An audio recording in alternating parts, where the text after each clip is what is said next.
নমস্কার বন্ধুরা, জ্যোৎস্নার রীতিকথায় আইটি নতুন পর্বে তোমাদের সকলকে স্বাগত জানাই।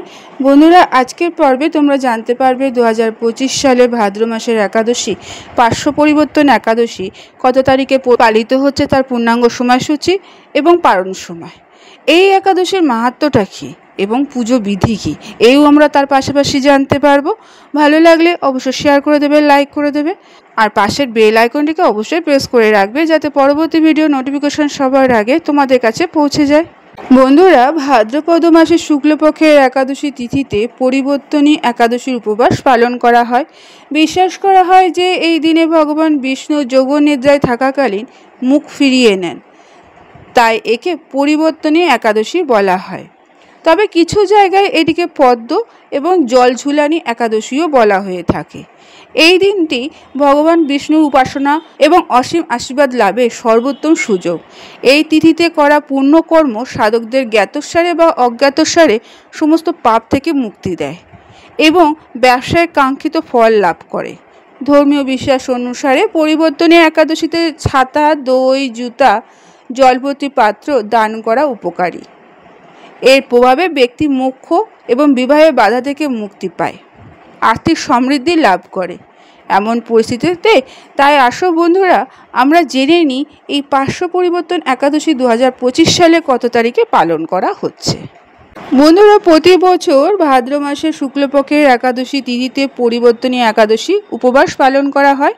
এইবার এই একাদশী তিথিটি আগামী 3রা সেপ্টেম্বর ভোর 4:53 শুরু হবে এবং 4ঠা সেপ্টেম্বর ভোর 4:21 শেষ হবে।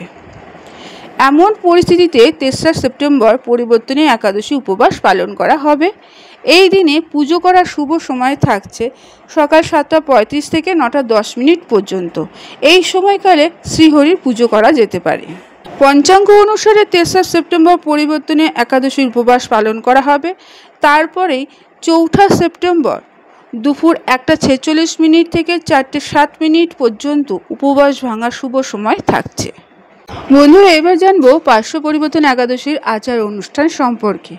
বন্ধুরা, ভক্তরা খুব ভোরবারে অর্থাৎ যে একাদশী পালন করবে সে খুব ভোরে ঘুম থেকে উঠে সাবান ছাড়া স্নান করতে হবে।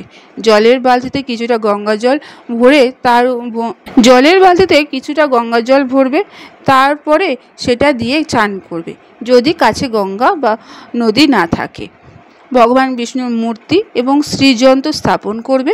ভগবান বিষ্ণুর মূর্তিতে ফুল অর্পণ করবে, চন্দন কুমকুমের তিলক লাগাবে এবং দেশি ঘিয়ের প্রদীপ জ্বালাবে।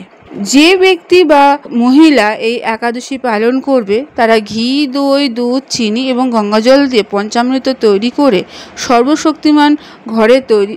পঞ্চামৃতের সাথে সর্বশক্তিমানকে ঘরে তৈরি মিষ্টিও নিবেদন করবে, অর্থাৎ বিষ্ণুকে পঞ্চামৃত দিয়ে অভিষেক করবে এবং ঘরে তৈরি মিষ্টি তাকে অর্পণ করবে।